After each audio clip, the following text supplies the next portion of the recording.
We're live. We're live. Hey y'all, it's Chris, Homestead the Hard Way. And this is something we've been talking about doing for 2 years. We're fixing to talk about the little cheap Burr mill, feed grinder, flour mill, whatever you want to call it, that they sell off of online from China. Now, as best I can tell, they come in 3 different colors, or 4 different colors: black, green, blue, and silver. And they say 3,000 watt and 2,500 watt and wet and dry. But I can't tell much difference between any of them. So we went with the cheapest one that we found, since found one cheaper.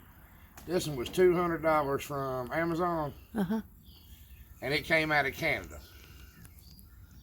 But it says made in China. And I'm sure I'm not pronouncing this right, but it's Hopeless, made in China.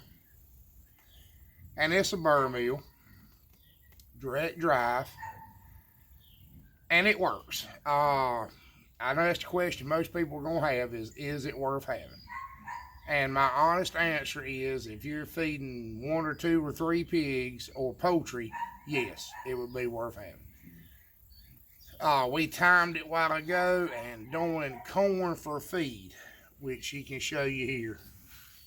Doing corn for feed, it would do 5 pounds. The little hopper holds 5 pounds. It would do 5 pounds in 1:20 seconds. Now, I didn't time it, but I will tell you where it'll kind of outdo everything else. It'll grind rye and wheat. A hammer mill and my old wore out Burr mill would not grind rye or wheat that well. But it's made just like my antique that I had. It's got the same kind of, in fact, we can modify the plates out of this to fix my old, as soon as I get a set of plates for it. Like I said, they come in 3 different colors, 4 different colors, supposedly a wet mill, a dry mill, different watts. That one was supposed to be a 3,000 watt, 220 volt when it showed up, had a 110 plug on it. But they do work. 5 pounds in 1:20 is, off the top of my head, somewhere around 250 pounds an hour. That's acceptable. You might could do a little better than if you had time enough to grind it. You know, you could feed the world with that. As far as longevity, I don't know how long it'll hold up. It's on about the same quality level as Harbor Freight right off the bat. The stand is a joke.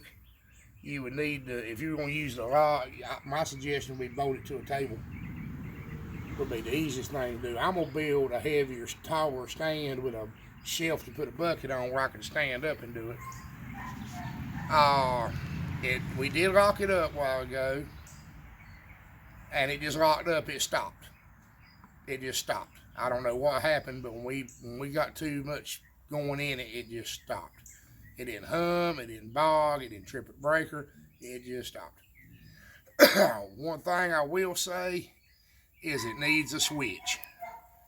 It really needs a switch. So my advice would be make a stand and put a switch on it. That's what we're going to do. The directions are complete junk. This is the entire set of directions that came with it. We didn't even get assembly instructions. I mean, you didn't need them, but That's the owner's manual. it says to break it in by regrinding 1 pound of grain over and over again. But I think that's for making flour, and it will make actual flour. And I tell you what I did. I backed off on the adjustment. The adjustment, come here and I'll show them because it's not in the instructions. If you'll see these 2 knobs on the front, this is a jam nut. This is the adjustment. The further in you go, the finer the grind. But it doesn't have anything to stop it. So if you screw it in far enough, you'll hit the plates together, and I'm sure that will completely destroy it. Like my old mill, you couldn't tighten it up enough for the plates to hit. This one you can. So what I did was I basically just started the nut. I opened the grain gate. I started letting the corn go in it. We tried it with some corn the other night when we first got it. I got the eggs on it. And I just slowly turned that knob in, an eighth or a quarter, just slowly turn it in until I got the grind I wanted, and I got it. When I went from grinding corn to rye a while ago, I did the same thing. I started running rye through it, set the grind corn, it won't even grind the rye. It won't even crack it or anything. So I just slowly turned it in until it was grinding the consistency I wanted, and I got it down. And that's probably about the best way to do it.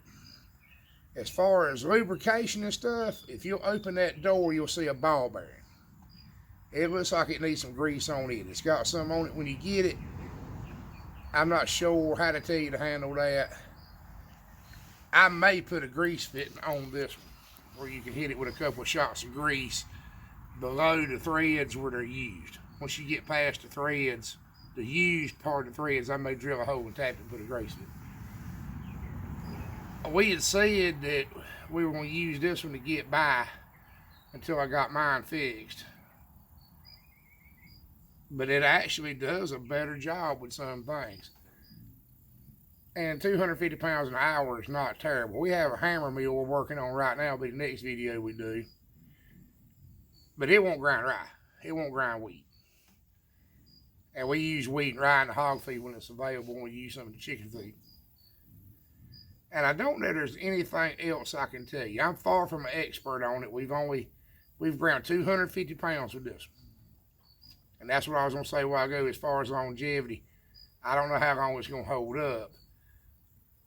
But you don't get much of a feed mill for $200. And they have several listed in the brochure. They've got a small hammer mill.